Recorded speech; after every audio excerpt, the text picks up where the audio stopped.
Selamat datang di Universitas Islam Negeri Syekh Ali Hasan Ahmad At-Dari Padang Sidimpuan. Inilah kampusnya para penuntut ilmu yang berlandaskan keislaman, keindonesiaan, dan kearifan lokal.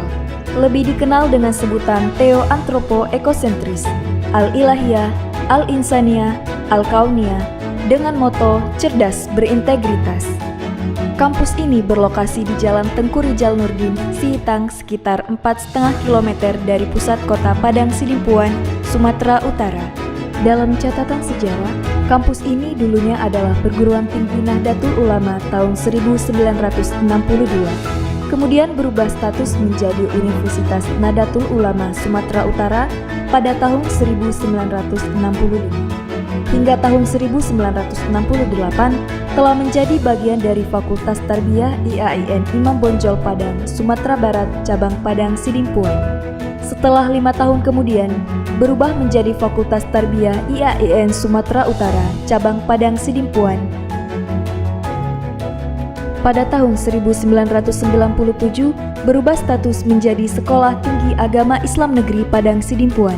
Pada tahun 2014, kemudian beralih status menjadi Institut Agama Islam Negeri Padang Sidimpuan, hingga akhirnya pada tahun 2022 beralih bentuk menjadi Universitas Islam Negeri Syekh Ali Hasan Ahmad At-Dari Padang Sidimpuan dengan terbitnya Peraturan Presiden Nomor 87 Tahun 2022.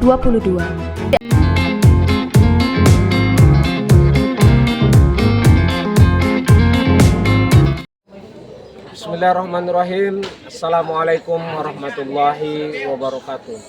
Saya Ahmad Sangkot Sidik, NIM 2421000193, Unit Kerja SMP Negeri 2 Indanagau, Kecamatan Indanagau, Kabupaten Nias, Provinsi Sumatera Utara. Saya mahasiswa PPG dalam jabatan batch kedua tahun 2024 LPTK UIN Sahada Padang Sidimpuan.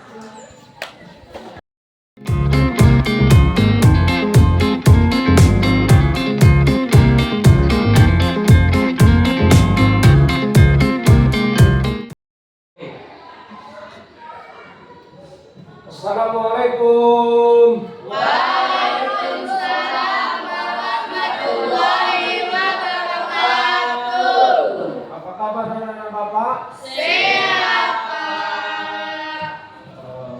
Hari ini kita semua dalam keadaan sehat. Alhamdulillah. Oke. Sebelum kita mulai pembelajaran kita hari ini, kita absen dulu. Apakah anak-anak Bapak hadir semua? Iya, semua hadir ya. Coba kita cek dulu. Haji Suwamu, Ardiansah Telembanua, Mamat Jega, Darel Pasaribu, Rangga Jebua, Jepon Lesmana, Lila Manao, Diva Gea, Nur Afni Perjai, Sofina Gea, iya, semua hadir. Oke, sebelum kita pembelajaran hari ini, marilah kita berdoa. Ya, mari kita berdoa sama-sama ya nak.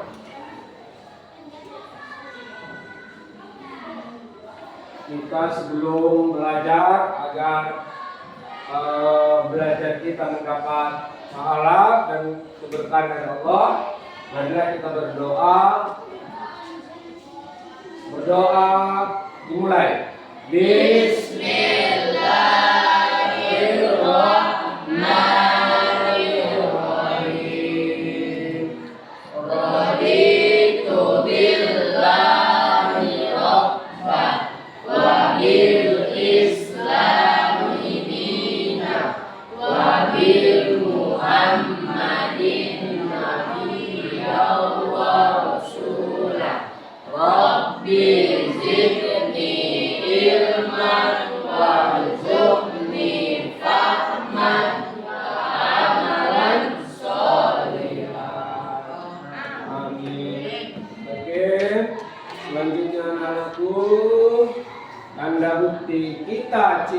kepada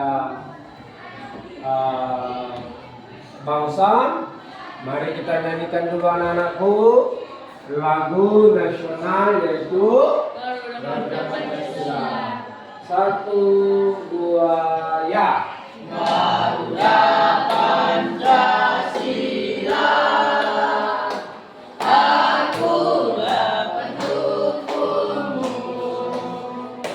patriot proklamasi, sedia berkorban untukmu. Pancasila dasar negara, rakyat adil makmur sentosa, berikan bangsaku. Ayo maju, maju, ayo maju, maju, ayo maju, maju. Oke, selamat.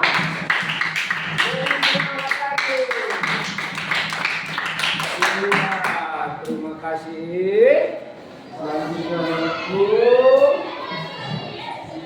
tujuan pembelajaran kita pada hari ini yaitu yang pertama menjelaskan konsep balik menurut agama Islam.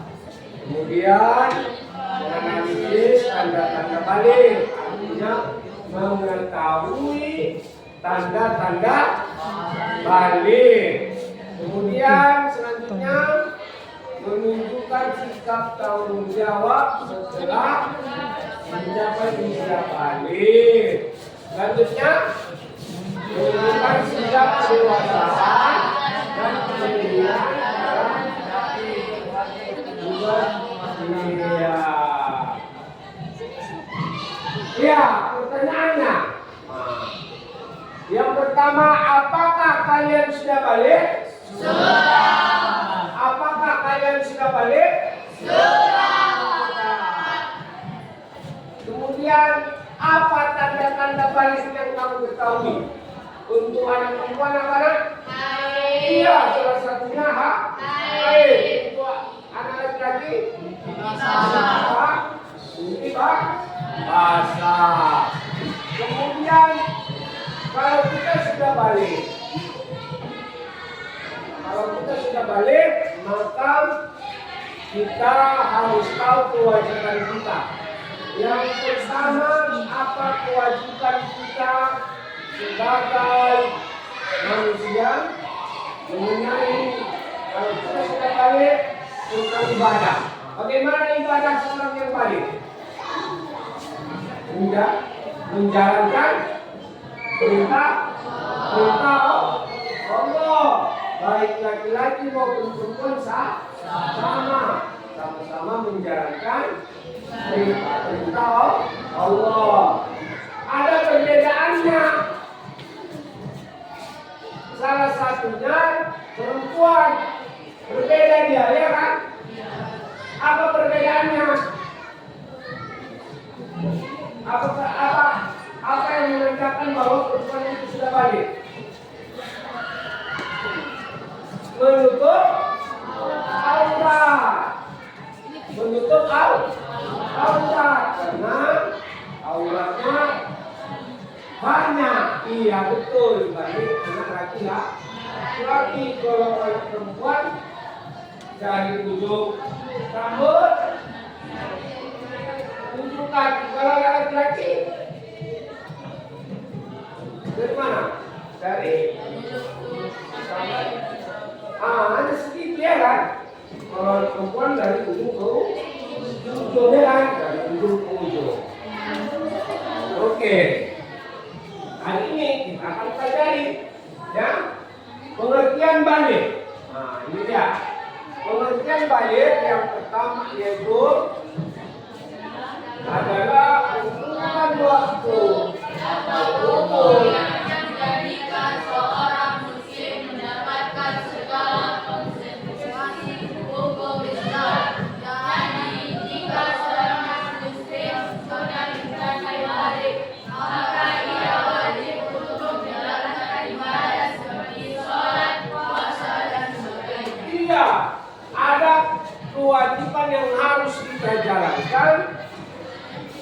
Kalau kita sudah balik. Tadi anak-anak bapak bilang sudah balik, ya kan? Kan tadi bapak tanya pertama tadi, apakah kalian sudah balik? Sudah. Jawaban kita semua sudah, ya kan? Maka kita harus siap menerima segala konsekuensi hukum Islam, dan kita harus menjalankan ibadah. Tadi yang pertama menjalankan sholat, kemudian puasa, apa lagi? Mengaji, baca Al-Quran, ya kan? Membantu orang tua juga itu merupakan kewajiban karena kita sudah balik, ya kan? Ibadah harus kita jalankan, sholat, kemudian kita jalankan puasa. Karena apabila kita sudah balik, kalau itu tidak kita jalankan, maka kita mendapatkan dosa. Kalau sudah mendapat dosa pasti masuk neraka, ya kan? Nah, ini dia tanda-tanda balik bagi anak perempuan, yaitu untuk anak perempuan dia akan mengalami haid atau nifas, ya kan? Iman usianya 9 tahun. Sekarang kalian kelas 8, berarti kalian sudah lewat usia 9 tahun. Kemudian untuk anak perempuan, anak laki-laki, apa dia? Ya, istihad atau istibasa, sama usianya 9 tahun. Anak-anak atau kita seorang muslim yang sudah balik dikatakan mukallaf. Jadi balik itu sama dengan mukallaf. Selanjutnya ini dia untuk anak perempuan. Untuk anak perempuan, untuk anak perempuan yaitu menstruasi adalah darah yang keluar dari rahim seorang perempuan secara alami dan normal tanpa ada peristiwa tertentu yang menyebabkan, ya kan? Anak perempuan tiba-tiba datang haidnya, datang menstruasinya, datang kalau bahasa sehari-harinya datang bulannya, ya kan? Tidak tahu tiba-tiba dia datang. Terkadang lagi puasa yang hari datang. Apakah boleh seorang anak perempuan yang mengalami menstruasi atau haid dia melaksanakan ibadah puasa?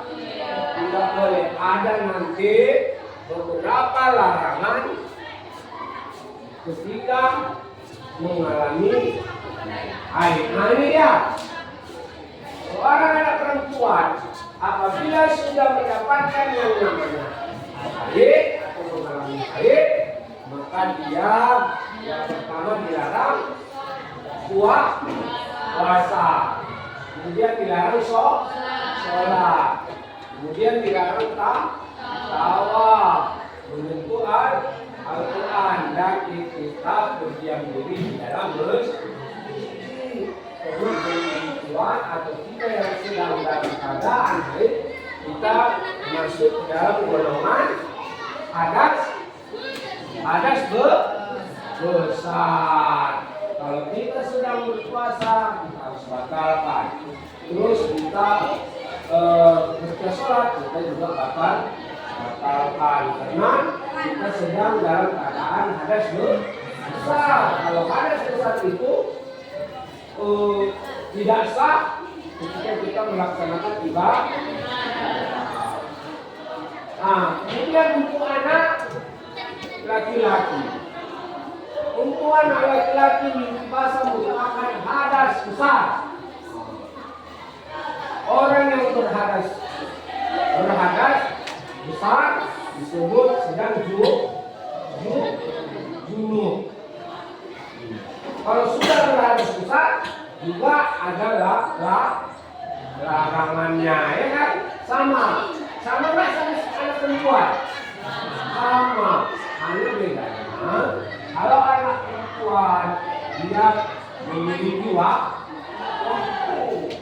minimal 4 sampai 7 hari kalau dalam keadaan menstruasi atau haid. Kalau mimpi basah itu anak laki-laki, kalau mereka di malam dia mimpi, ketika mau sholat subuh dia harus mandi wajib karena dalam keadaan hadas besar. Kemudian, kesimpulannya,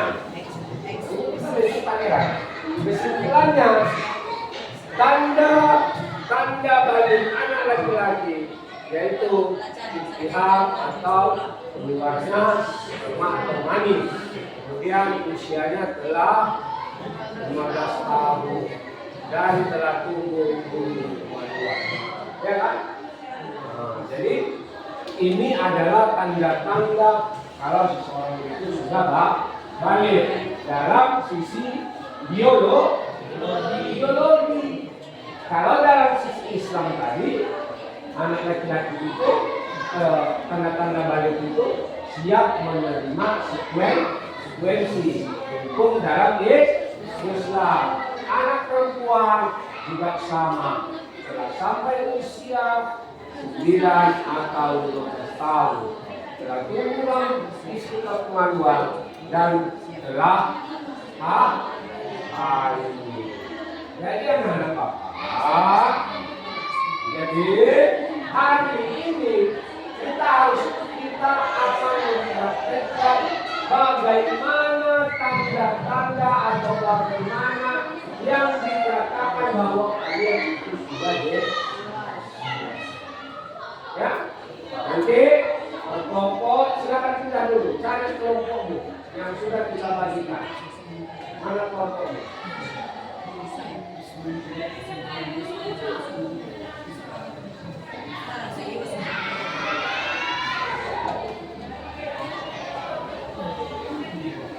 Ya, ingatkan lagi. Jadi dengan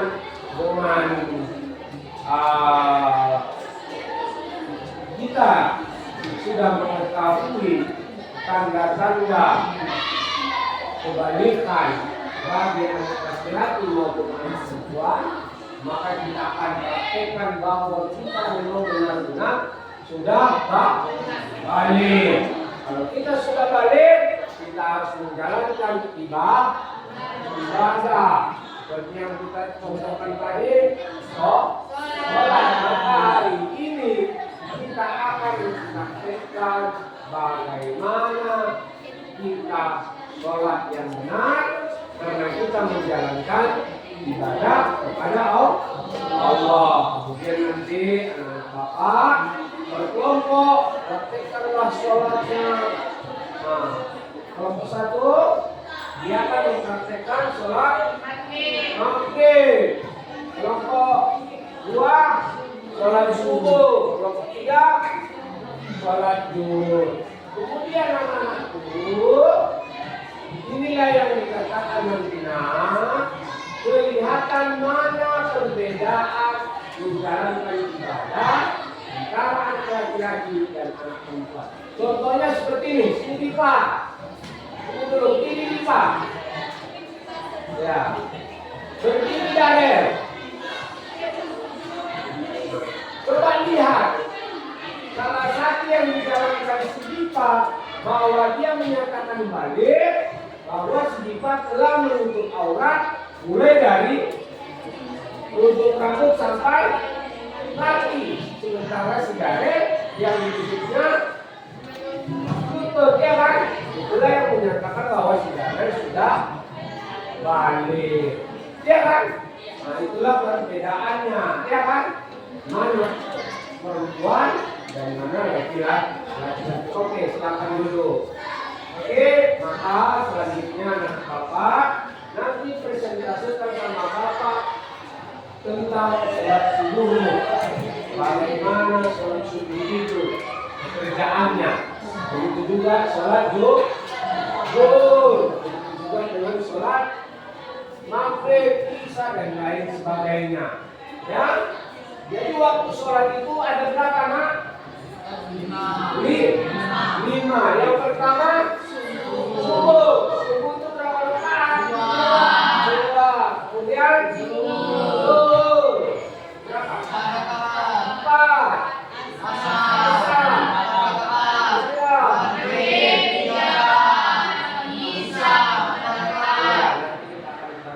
Ya, karena setelah kita pelajari nanti kita harus jalankan. Oke, terima kasih. Selanjutnya kelompok 1 silakan di belakang di sini. Ya, di sini praktekkan dan jelaskan sama kami apa yang sedang kalian lakukan. Lanjutkan.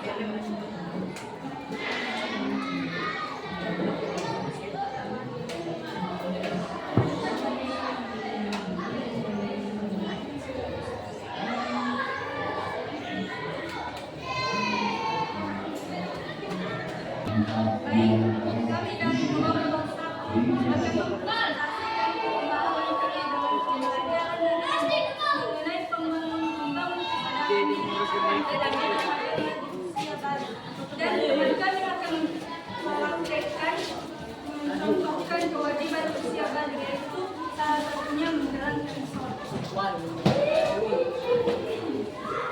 Sholat adalah ibadah wajib bagi umat Islam yang dilakukan dengan mengucapkan bacaan dan gerakan tertentu. Sholat merupakan sarana komunikasi antara manusia dengan Allah. Kata sholat berasal dari yang berarti doa dan pengertian sholat secara istilah. Sholat merupakan rangkaian ibadah yang diawali dengan takbir dan akhirnya dengan salam. Kedua, salat merupakan peribadatan kepada Allah SWT dan mengucapkan. 3, salat merupakan ibadah yang dilakukan oleh sholat. Sholat wajib dilakukan oleh umat Islam yang bolak-balik. 2, sholat wajib dilakukan di waktu, yaitu subuh, asar, maghrib, dan isya. Tujuan sholat mendekati diri kepada Allah SWT, mencegah perbuatan keji dan munkar, mengajarkan hidup rukun kepada sesama manusia, dan umat Islam di seluruh dunia. Rukun sholat berikut ini. 1. Berdiri bagi imam. Apabila tidak mampu, boleh yang tidak mampu.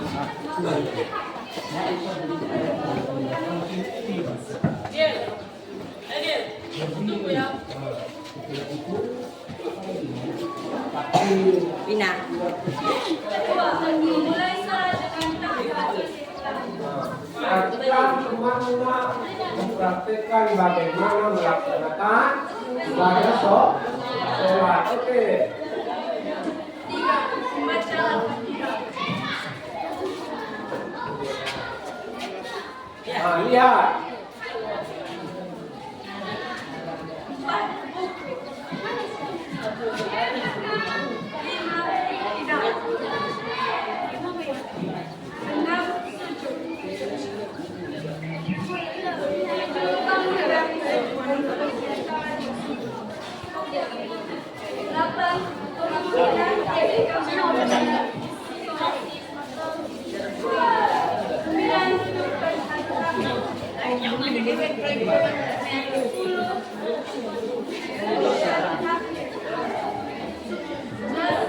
Berdoa kepada Nabi.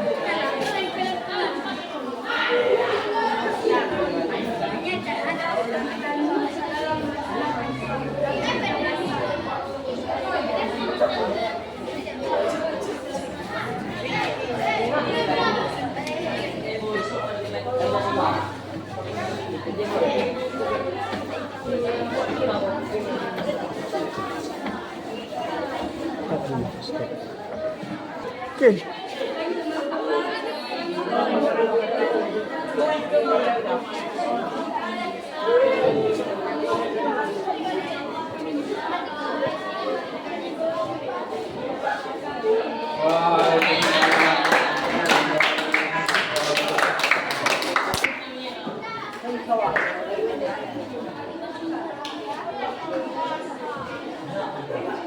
Kesimpulan kita pada hari ini bahwa kalau kita sudah berusia balik, maka kita wajib melaksanakan secara perintah Allah. Salah satunya ibadah yang harus kita kerjakan adalah sholat wajib. Sholat ada 5 waktu. Yang pertama sholat subuh. Kemudian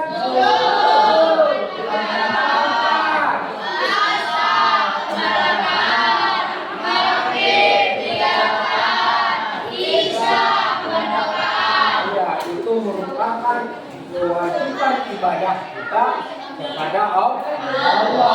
Karena kita sudah dinyatakan balik atau dewasa. Kemudian daripada balik itu sesungguhnya adalah seseorang yang sudah dewasa yang dapat membedakan mana yang baik, mana yang buruk, mana yang harus dikerjakan dan mana yang harus ditinggalkan. Maka untuk anak-anak Bapak sekalian, dengan kita mempelajari pada hari ini, maka kita mulai hari ini dan mulai saat ini, mari kita jalankan perintah kepada Allah, karena kita sudah termasuk orang yang dewasa, karena kita sudah termasuk yang sudah balik. Maka Bapak alasan Bapak selanjutnya kepada anak-anak Bapak sekalian, mulai hari ini marilah kita tunjukkan bahwa kita sudah menjadi balik. Maka kita tutup pembelajaran kita hari ini dengan mengucapkan alhamdulillah. Wassalamualaikum warahmatullahi wabarakatuh.